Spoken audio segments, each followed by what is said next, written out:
Gawas sa ilang propesyon, isip mga magtutulo, giila usab sila isip mga ikaduhang ginikanan sa mga tinunan sanglit usa sila sa mga muamuma sa mga bata aron nga mamahimong hamtong sa bisan unsang aspeto silang kinabuhi. Usa sa mga nagpakita niini mao si Teacher Hazel Marie Espina, kinsa grade 4 teacher sa Alios Elementary School sa Bato, Leyte. Ang iyang makalingaw nga personality naghatag og confidence sa mga bata aron nga madasig sa ilang pag-eskwela. Gani, nakijam og nakisayaw usab siya kauban ang mga tinunan aron nga maganahan sila sa pag-eskwela. Sa ilang TikTok video, makita kung unsa sila kalingaw sa pagsayaw, hinungdan nga kini nag-trending sa social media ug nakaani og mga pagdayeg sa mga netizens. Karong buntaga, makijam kita kauban ni Teacher Hazel Espina dinhi sa GMA Regional TV Live.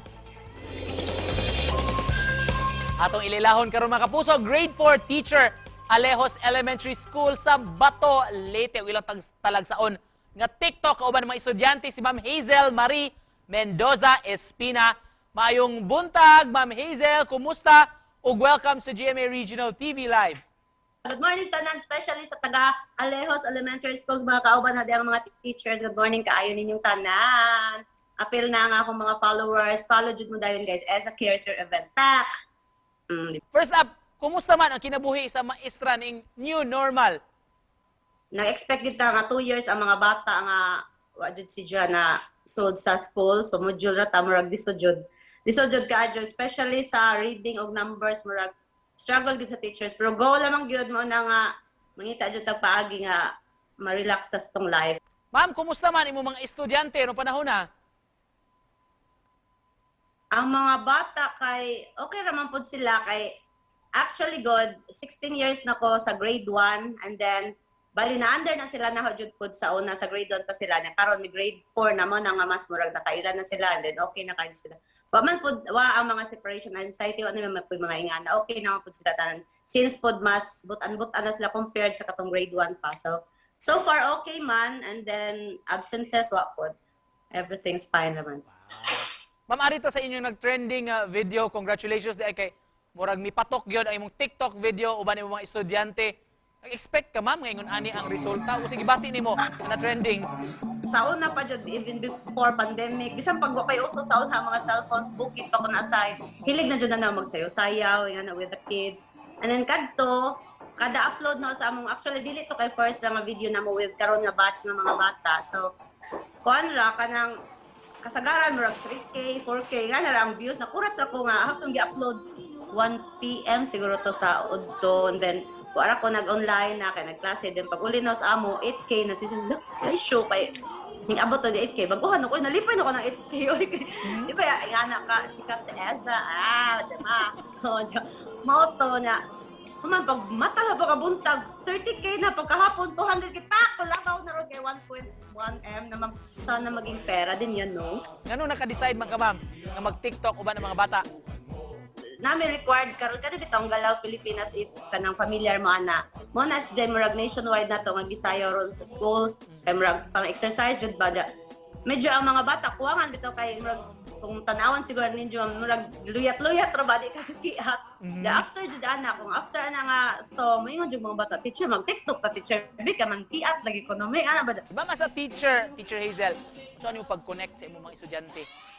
ang gifa-feel nila ba nga ang classroom plus home pod murag makadaol ra sila na makakuan mo na yung gikuan sa mga bata nga makasulti ra sila na ho unsa ilang kuan also po sa parents murag nasood ra po ko sa mga parents tungod siguro po sa kakingpoy nga na Unsa di ka helpful ma'am ang social media para nimo para makakaton ang mga bata?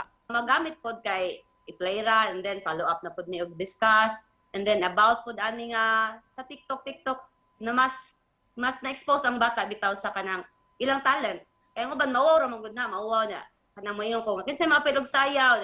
Kadto ra imong nailhan mo ko point baga di maningog aguban only to find out nga kung manayaw ming tanan ti update bod na DJ ka mao. So dapat po siya advantage. Ma'am, gawa sa pagtudlo, what else do you do for a living, Teacher Hazel? Paano ni? Grabe na. Gitawag ko sa mga kauban og kanang babaeng walang pahinga. So, yan at kanang kuanta. So, official time na to Mondays to Fridays 7 kay required mi nga mo ato sa eskwelahan 7 AM then to 5 AM. So, No, kini nga ang gi-uploadan ani nga nag-viral nga TikTok video actually ang ako ni nga page sa Home Sideline as a cares your events guys. Follow ko din taon mo guys. Dito kami siguro mo katawa sa TikTok diha kay yung fuck baya po di mo follow. Kanang 1.1 nga million nga mga views no kung follow pa mo anay makakwarta na prize. So di ba? Oh, di ba ta? So natay kuan kanang mo cater ta og surprise delivery. So kung makita niyo sa mga videos diha, scroll na po ng uban naman naghan ko ng views po or da. Natay surprise delivery. So, mo cater ko sa mga dugol ra before 7 a.m. ug after 5 p.m. ra po kay ma-award tas diped guys. Bitaw. Pwede ra ang sideline basta beyond na sa kanang official time. And then events, yes, kanang events ko or kanang kuanta, mga whole package. Tingali ganahan mo diha apan haami sa inyo mga wedding package tanan-tanan and then hosting nata ana. Host ko og mga events guys. Bongga kay di gyud boring yung mga events. Isipan na po, Ma'am Hazel, mensahe nimo sa atong mga viewers Rumontaga. Bitaw ay kanang kung serious bitaw. Kung kanang mo tanan jud ka sa life karon di na jud. Me as a teacher for the teachers diha. And by the way, happy Teachers Month to all the teachers. Happy Teachers Month. So, mo-culminate ta October 5. So, bongga na po natong celebration, ana. And, di ba? Nahimo, pero ba kung is Teachers Day? Ah! Gemma. So, mugbuay edition to.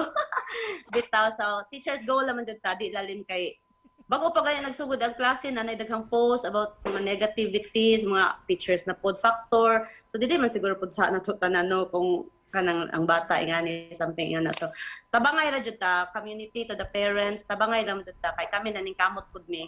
Dili kay maingon ra nga nagpasagad bis ng mga bata naning kamot jud pud in taon kay amo bidya po ng garbo nga nakapaidok nakapanig bata ba nga sakto bitaw kana at the end of the school year bitaw nga kanang kining bata before di kabasan din nakabasan na proud pud in taon mi nga ana uy and then maguot pud mi nga amo na siya ihatag to the next level nga di ka mo pero naman jud pud mga hinayon or late bloomer laman siguro na. Wow, thank you so much. We had fun talking to you this morning, Teacher Hazel Espina. Salamat kay ma'am. Yes, thank you.